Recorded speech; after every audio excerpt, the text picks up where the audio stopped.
Assalamu alaikum. Hot topic for this upcoming Ask Sister Layla live show this Friday, 9 p.m. Eastern. Ustada Layla Nashiba, she will be addressing the older men chasing younger women to marry to feel young again. Walis and imams seeking new shahadas to marry to complete half their deen and more. You're not going to want to miss this show. Streaming on all major platforms. See you there, inshallah. Channel Sunnah followers. Oh yeah, and don't forget to join us in the 24-hour Zoom room for behind-the-scenes access.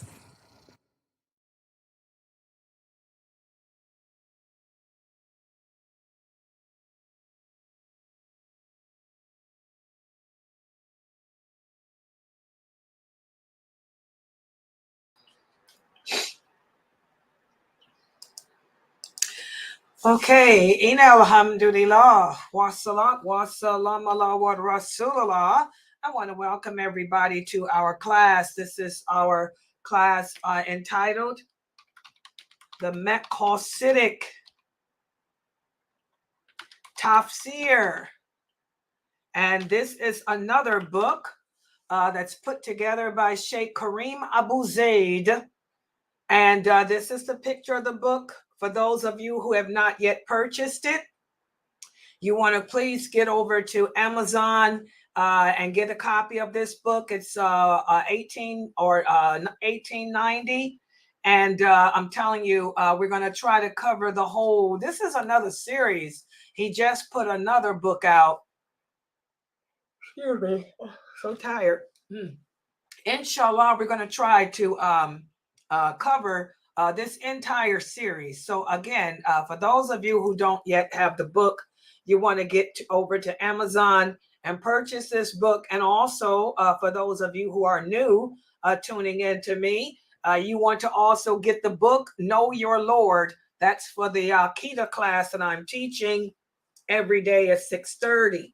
So most of the books that Sheikh Kareem Abu Zaid has put out, are being incorporated into our curriculum here at Sunnah Followers. He has such great books. And what makes them so great is the fact that, number one, the information or the subject matter is authentic. He's teaching the basics of Islam with the correct understanding, which is the understanding of those companions. That's number one. Number two, they're written in English, and it's not that many English written books that detail our belief system as well and our deen as well as he has, because a lot of people are writing books now and they're putting their own opinions in it. Excuse me. They're not basing the information on the hadiths, or they don't have the knowledge of the hadiths, so they're using information that's not accurate. So I highly recommend that you buy these books from Amazon, written by Sheikh Kareem Abu Zaid. And for this class tonight, we're going to be covering just 2 pages. And by the way, if you guys can see from what I put out for you to read over, a lot of this book, like I told you guys, this book, this is the stuff that you learn if you were going to school in El Azhar University. This is the science of the Quran. And this type of information would not be taught unless you were, in school at El Azhar University, for example, and you were seeking a PhD in the science of the Quran. So a lot of this stuff, will go over your head. And so what I'm going to do to make it easier, because you guys are not trying to get off into the science of the Quran, what I want you all to be aware of is how the interpreters, how the most accurate interpreters detail to you the meaning of the Quran. Islam is based on only 2 sources, the Quran and the authentic hadiths. And we talked about how we're living in the days in which people are taking verses of the Quran and twisting them around, taking them out of context to justify making things lawful that Allah didn't make lawful, making things haram that he didn't make haram, and etc. So the whole purpose of me teaching this series is for you guys to see that Allah, first of all, Allah protected the Quran. He has protected the Quran and kept it from becoming distorted like the other books he sent down were. Okay, the Quran is protected, it's preserved. No one can change it. No one can refute it or any of that. Okay, but I just want you guys to see the science behind it. And so what I've done is I skipped over some things that are technical. Like, for example, I'm not going to ask you to memorize which surahs of the Quran are Mecca. I am not going to ask you to memorize which surah of the Qurans are Medini. Okay, and we're not going to get into that. I just want you to know why a surah is considered Mecca and why a surah is considered Medini. I want you guys to know what separates them, what distinguishes a Mecca surah from a Medini surah. That's all I want you to know, just the basics. Yeah, this is not a Quran class to teach you, the science and how to memorize and all of that. We're not into that here.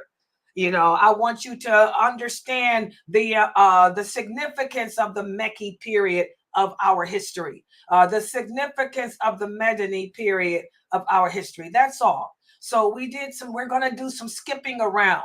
If you were in Al-Azhar University working on a PhD in the science of the Quran, then you'd have to know which surahs are what and how they're placed. But you don't have to learn that here with me. So let's put the PowerPoint up on the screen. And that is why today, and I did post it up yesterday, we're covering pages 92 through 95. We skipped over a couple of those pages. I'm sorry, I hit the wrong button. We skipped over a couple of pages that addresses, that which surahs are Mecca, which are Medini, how they rank and all. We skipped over that because I'm not expecting you guys to memorize any of that. Let's put let me show it to you better. This Zoom room thing gets in my way and I cannot see. Okay, so pages 92 through 95 are what we will be discussing today. We talked about the different sciences that are involved in that the interpreter has to know in order to give you the most accurate understanding of the meaning of the Quran, so you can apply it, so you can take it and become Maqasid with it.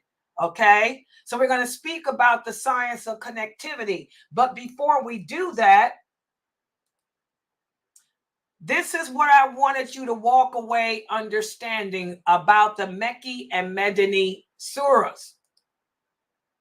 Here's the first question. Question number 1.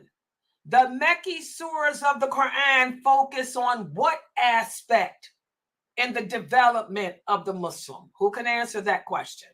This is the big thing I want you to walk away understanding.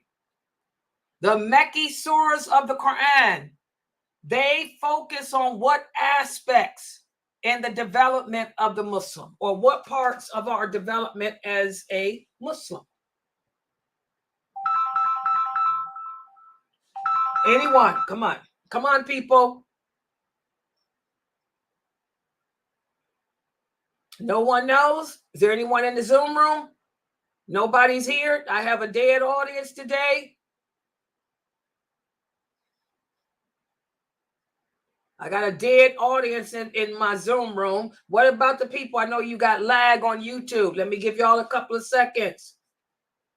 The Mecca surahs of the Quran focus on what aspects in the development of the Muslim, guys? Do you not understand the question? Let me know.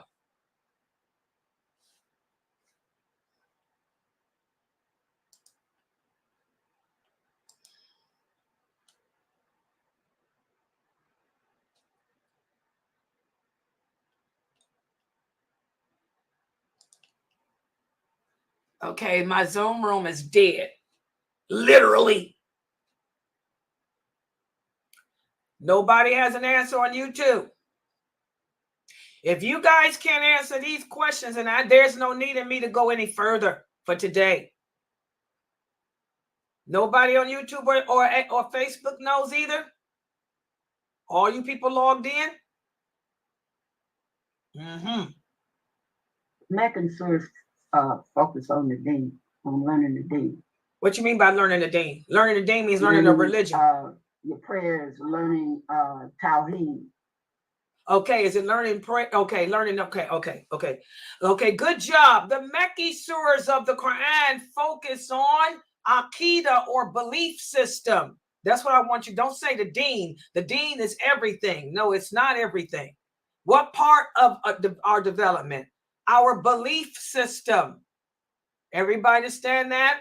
The Meccan surahs of the Quran were sent down to help build our iman, our belief in Allah.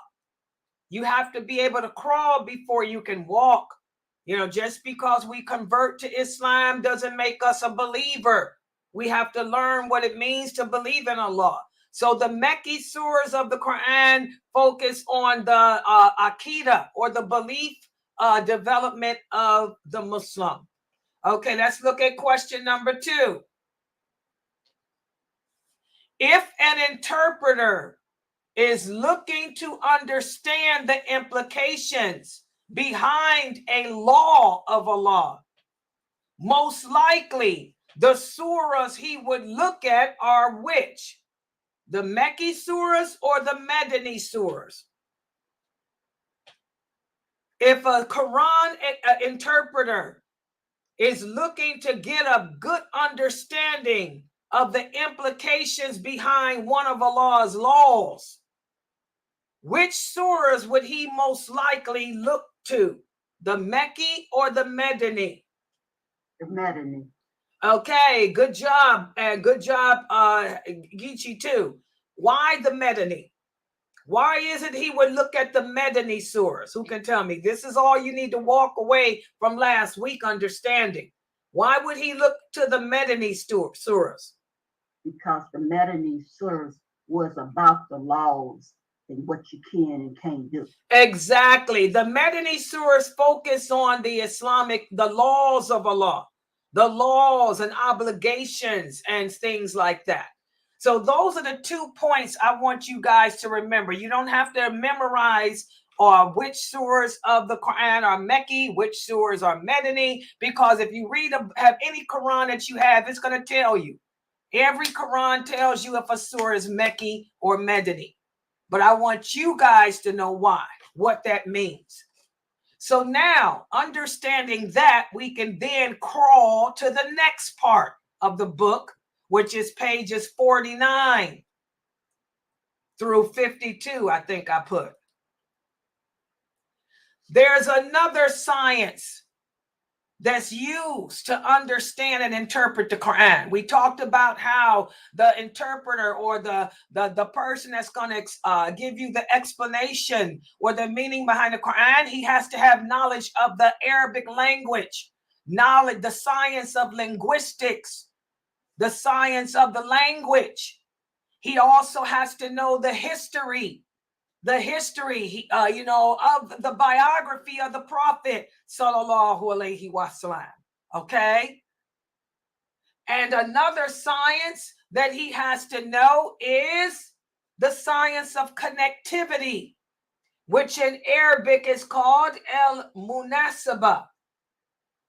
El-munasaba, which is, this is a Quranic terminology that refers to the organization of each chapter of the Quran, how each chapter of the Quran is organized, okay, the structure of the organization and all of that. This is known as the science of connectivity. And when we deal with this area of the Quran, we're dealing with the connection between the verses, how the verses connect with each other, how the verses work together to give the meaning to us. Everybody understand? Let me check this just to make sure ain't nothing wrong with nobody in my family. These my family people calling me, but I'm not answering. But so they just text. I want to make sure ain't nobody dead. Oh, okay. All right.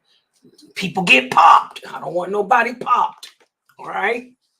Okay, so the science of connectivity is one of the primary disciplines of the Quranic science. It explains the meaning and the consistency between the verses and the chapters. For example, like Dr. Jamali, he was doing to you guys a tahrim, the connection. He gave y'all the connection, of what this chapter was all about. It was about how two of the prophet's wives. It was about Hafsa and Aisha.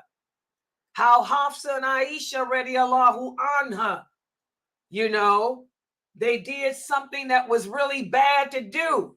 They played a trick on the prophet, but it ended up exploding on them. Okay? The consistency between those verses and that chapter. So, in order to be able to interpret the Quran to you or explain it to you, the scholar has to know this science. Okay? The science of connectivity investigates the textual perspectives of the verses, which affirms the Tawqifi concept of the order of the Quran. This is very important. Does everybody understand that? And I tried to keep this in plain, simple English. I know the Arabic turns a lot of you off. The Arabic makes it confusing. So I'm trying to just give it in English to you. Just remember when you hear the term munasaba, linguistically, it refers to relationships, connections, and links. But when we use it when talking about the Quran and science, we're talking about how Allah determined the final position of the verses and the chapter of the Quran. All right? So that's it. And when we deal with the connectivity, the science of the science of connectivity, the following components are looked at. Number one, the mufassir or the interpreter looks at the relationship between two neighboring chapters in the present order of the Quran. So they're going to look at one chapter, the chapter that came before it, and the chapter that came after it. Okay? And what's the relationship between them? The connection between the beginning of the chapter, the connection between the end of the chapter. Okay? They're going to look at the relationship between the ending and the beginning verses of a chapter or a previous one, and the wisdom behind the sequence of the verses, the wisdom behind how the verses are placed in that chapter. These are all the different things that the scholar or the interpreter will look at. He'll also look at the link between the first, second, and the second and third verses, the way Dr. Jamali did. He would start with one verse and he'd say, look at this verse. And he would tell you how this verse connects to the honey. When he did the story, the Tahrir of Surah Tahrir, the honey, he gave you the connection between the last verse, how Allah said this, and it was in regards to the previous verse. Well, they thought that the prophet wouldn't know. Okay, so the interpreter looks at the link between the first, the second, and the third verses, and the relationship also of the chapter's name, the chapter's theme, and the higher aim. What was the higher meaning? The higher aim of at-tahrim. Don't swear oaths. Don't swear to something that Allah made good and clean for you. Okay? Don't cause discord. Don't allow your jealousy to cause discord. between you and your husband. Okay, so we have to look at the name of the surah, the central thing behind it, so we can reach the most probable understanding of the chapter. So as you guys can see, you can't just pick up a Quran and start reading it and think, oh, this means this, and oh, and twist it around. No, this is how Allah preserved it. Also, there's a general connection between all the verses in a chapter. You have to know how all those verses in that chapter connect to each other. How do they connect? Okay. You also have to know the unity between the end of a chapter and the beginning of another in terms of the theme, the content. How was it that Dr. Jamali started off with Surah Nisa? Then he went to Baqarah. Then he went to At-Tahrim. Okay? This is how you look at the unity between the end of a chapter and the beginning of another in terms of content and theme. Dr. Jamali was able to take Nisa and those few verses from Baqarah and then At-Tahrim and give y'all the meaning. Dr. Jamali has a PhD in the science of the Quran.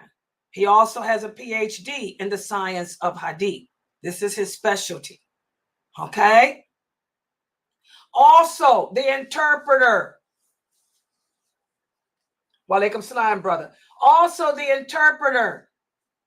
He looks at the surah, which contributes to the higher meaning within that surah. He looks at the verses within that surah that help contribute to the higher meaning or the main point that Allah is trying to get across to you.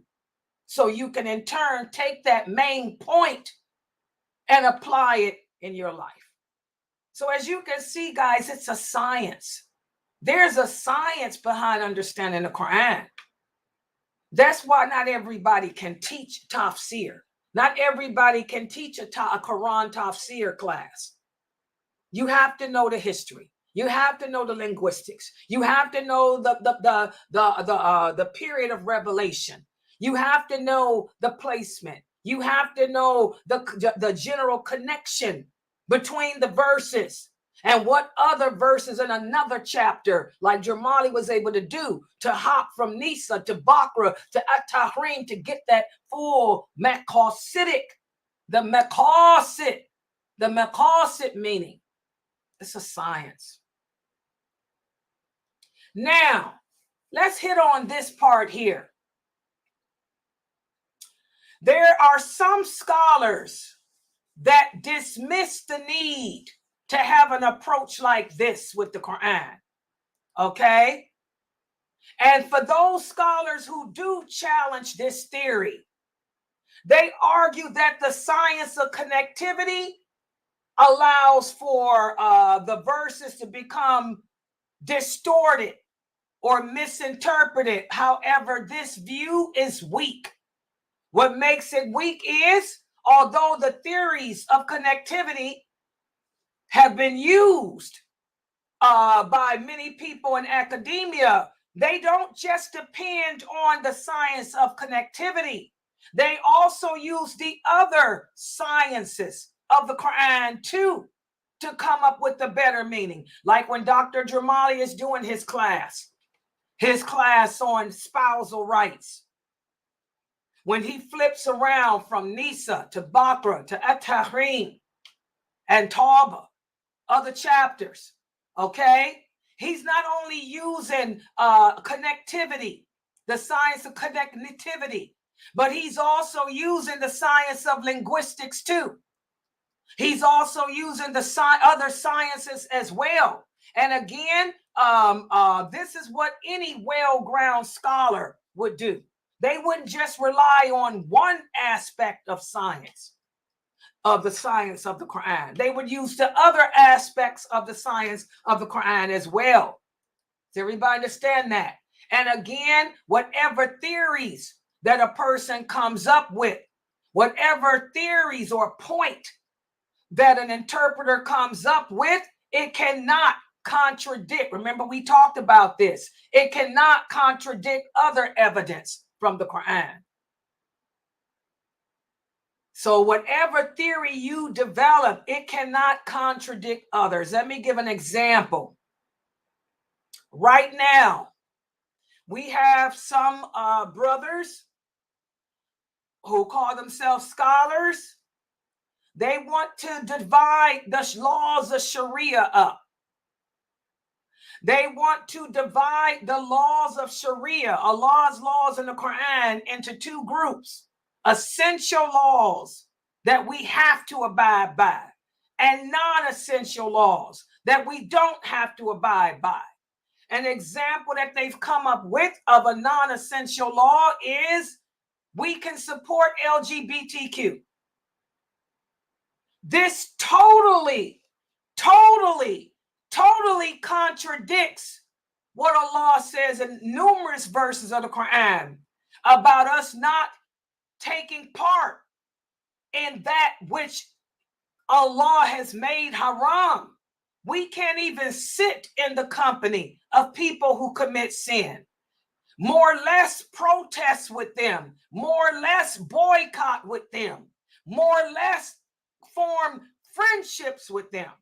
So that's an example. How can you come up with a theory, based on your interpretation, but your theory that you've come up with totally contradicts, other evidences from the Quran?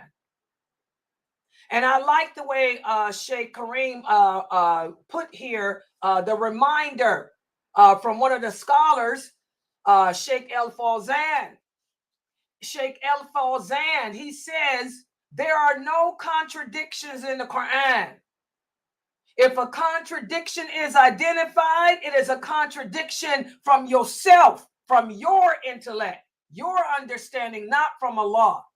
So we can't sit there and say that LGBTQ is haram on one hand, but it's okay for us to support them and go out and protest with them. Oh, no. Allah doesn't make contradictory comments like that or remarks like that or laws like that. That's from yourself. Okay? Because Allah's word is perfect. Our intelligence is imperfect. Okay? Then there's a third position on this that falls between these two extremes, and this is the balanced position. The balanced position is that there are themes of individual chapters that are evident and make themselves clear to the expert interpreter. In other words, there's a lot of verses and a lot of themes of the different chapters that are clear. These themes lead to discovering relevance between other chapters in the Quran.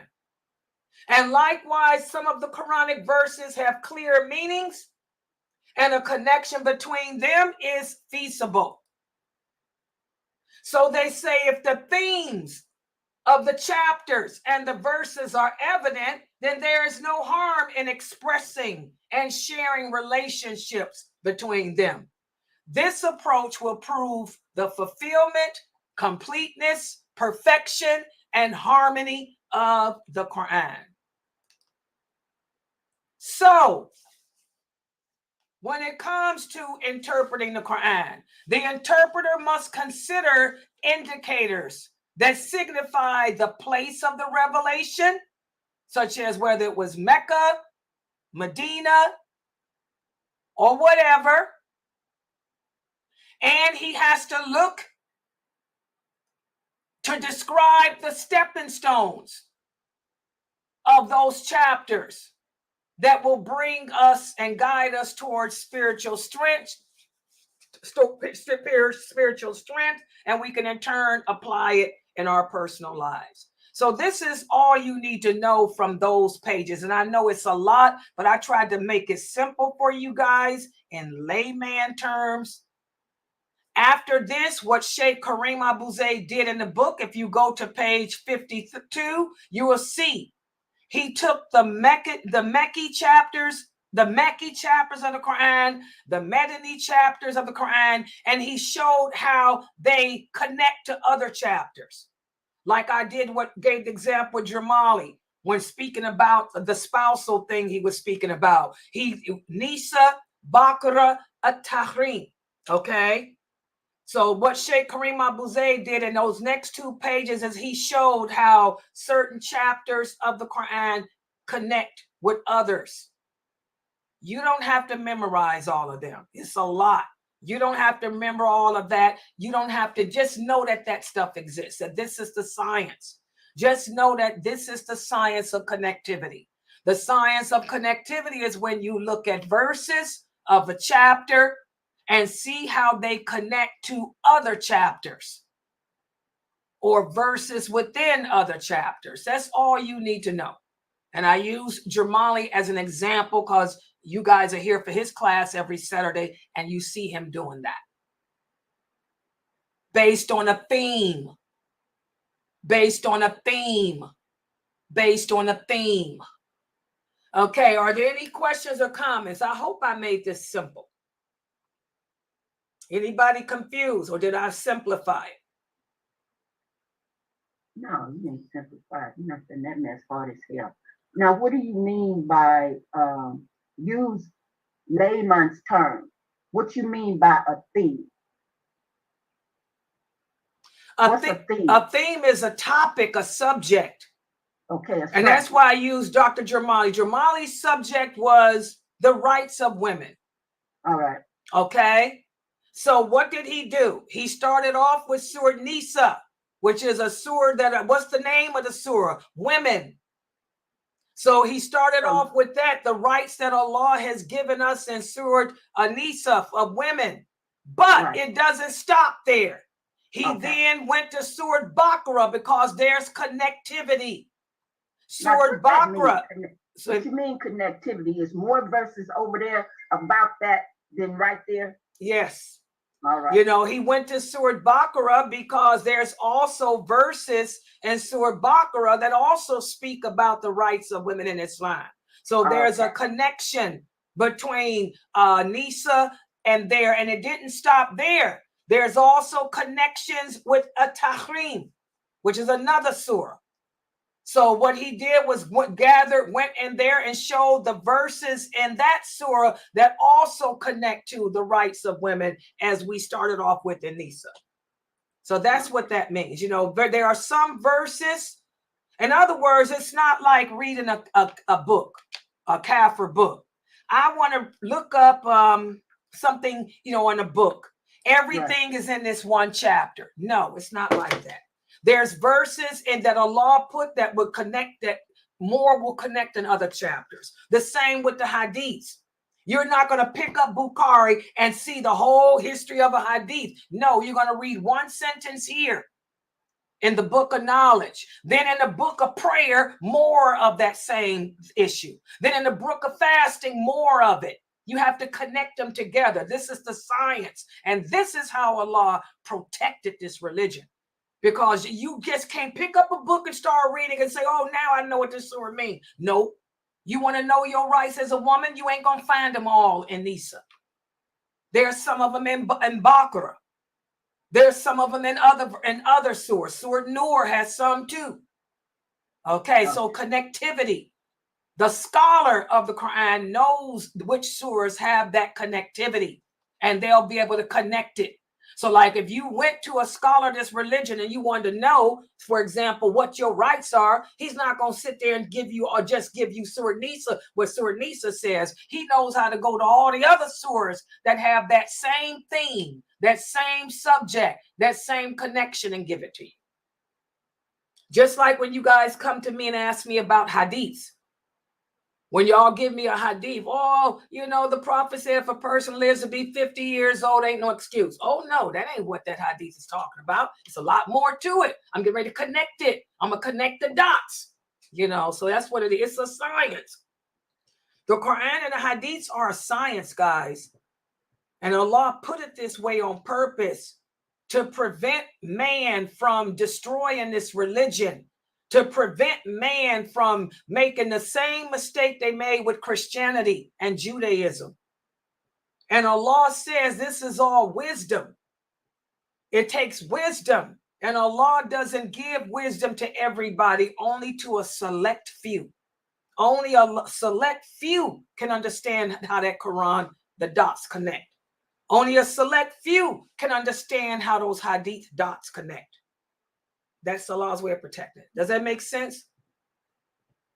So that's the science of connectivity, knowing how to pick a theme, like say it's marriage, say it's divorce, say it's the rights of women, and be able to give you those rights, that meaning from different verses, different surahs of the Quran, and knowing which verses connect to give you the bigger picture so you can reach high, the greatest understanding, the Maqasidic aim, by being able to connect everything together. Does that make sense now, Amina? Yeah. Yeah, it's not that hard. Yeah. Exactly. Sister Jamila, that's exactly. Jamila said, I have seen some verses in Baqarah and later in another chapter, a verse explaining a point. Yes, that's the science of connectivity. But the scholar of Quran, the scholar of Quran, he knows which surahs connect. He knows which verses connect. You don't have to worry about that, because you're not going to school to become a scholar of the Quran or nothing like that.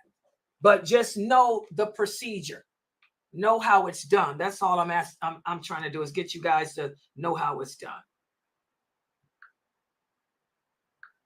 Yeah. Any other questions or comments? Am I keeping this clear for you? And I'm so glad that Dr. Dramali is teaching that his class, because you guys see it.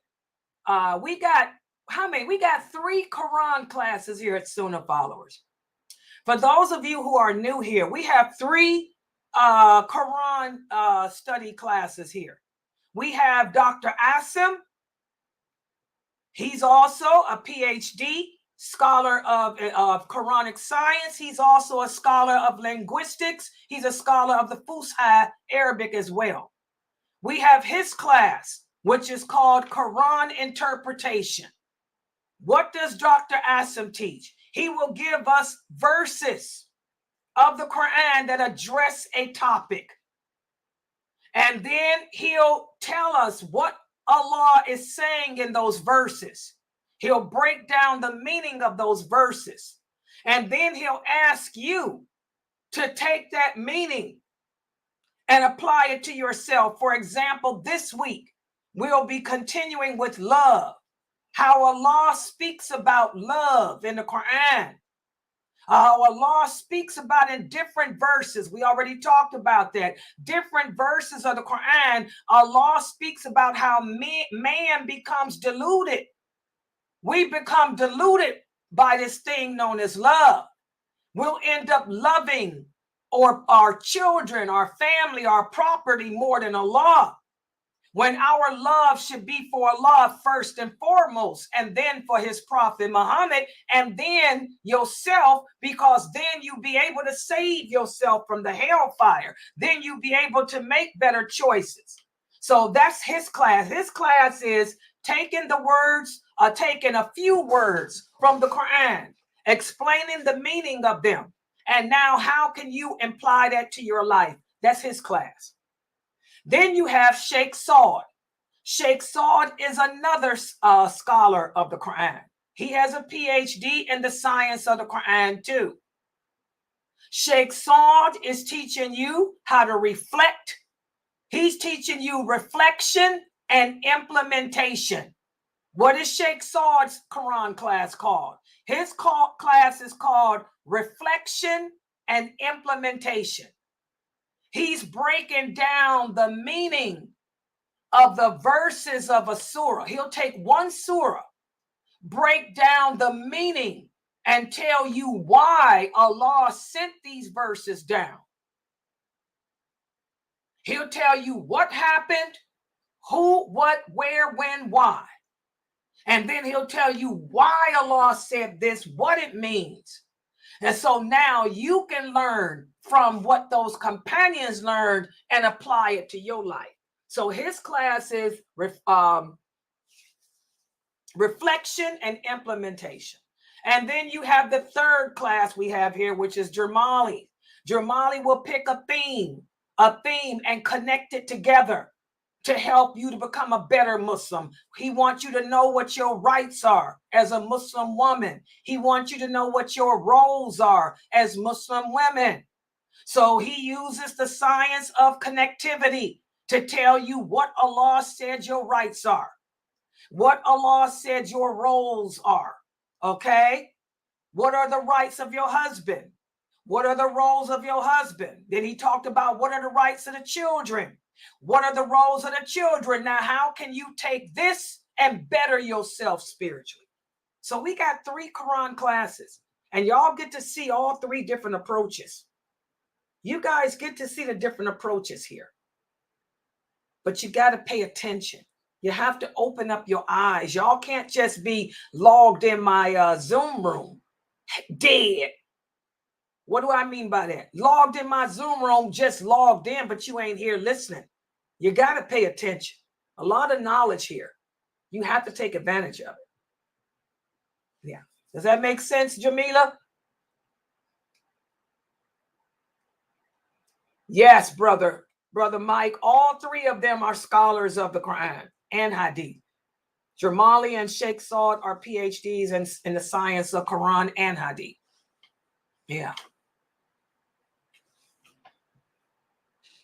Yeah, they went to school for that. I ain't talking about no online school. They went to real school, El Azhar.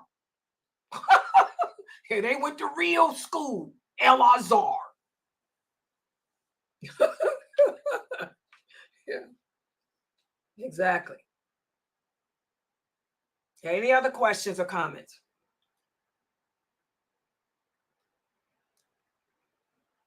Yeah. Well, thank you. The sister here says, Sister Layla, you really break this down. She said that she could not understand this if she was reading it on her own. Yeah, that's how Allah protects this religion. You got to learn from the people of knowledge. Ask the people of knowledge. And by the way, when I'm teaching this book to you guys, you know, I do phone calls too. Y'all don't know how often I have to call Dr. Asim. I'll call Dr. Asim in a heartbeat because I don't have that linguistics like he do. And I also call Dr. Jamali. Y'all heard me get on the phone with him. Jamali, what does this mean? Oh, yeah. Oh, yeah. Yeah. All right. Any other questions or comments?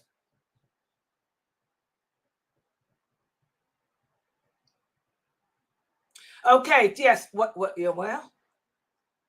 Oh, yes, guys. Please. I want y'all to pass that information on. And thank you for reminding me, Sister Amy. This Friday, a lot of you sisters were asking me about why is it that you hear these brothers, people tell you that a man shouldn't marry a woman over 40. And they follow some method. We're going to talk about that on Friday, inshallah. That's not true. That's garbage. And I'm going to tell you the real reason why these older brothers won't marry, why they marry younger girls. I'll tell you the real reason why. There's a real reason behind it. It ain't got nothing to do with Islam. I'm going to break it down. The brothers are going to be angry.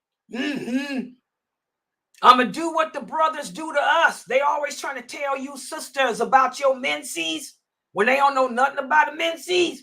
Well, I'm going to tell them about their sexual appetites. Oh, yeah, they're going to get angry because I'm getting ready to, Layla going to keep it real. The truth hurts. It ain't no pretty pill to swallow. So it ain't got, literally, so it ain't got nothing to do. Nothing to do with no Islam, no religion. The prophet didn't tell nobody nothing like that. The prophet's first wife was older than him. She was over 40. SubhanAllah, that's not Islam. So we're going to talk about that. I'm going to tell you, sisters, why. Keep it real. That's Friday. Yes. And please, guys, share that. In fact, all of my lectures, guys, share my classes on your Facebook page, on your YouTube channels, please, because we need more subscribers. Because if I get more subscribers, inshallah, we'll get more people to donate. And by the way, we are a tax exempt, or there's our tax exempt number. We are 501c3. There's our EIN 562324211. We are a bona fide qualified tax exempt organization. So any donations y'all make go to this website, not to nobody. So please support us. I told you, I put a thing out saying how we needed $500 more. Well, this is probably more than that because the first of the month getting ready to happen. Yeah, please support us, guys, so you can continue to learn Islam and its truthfulness based on the Quran and the authentic hadith with the understanding of the companions. Okay, if there's no other questions or comments, inshallah, I'm going to log out for tonight. Subhanakallahumma wa bihamdika. Ashhadu an la ilaha illa anta. Astaghfiruka wa atubu ilayk.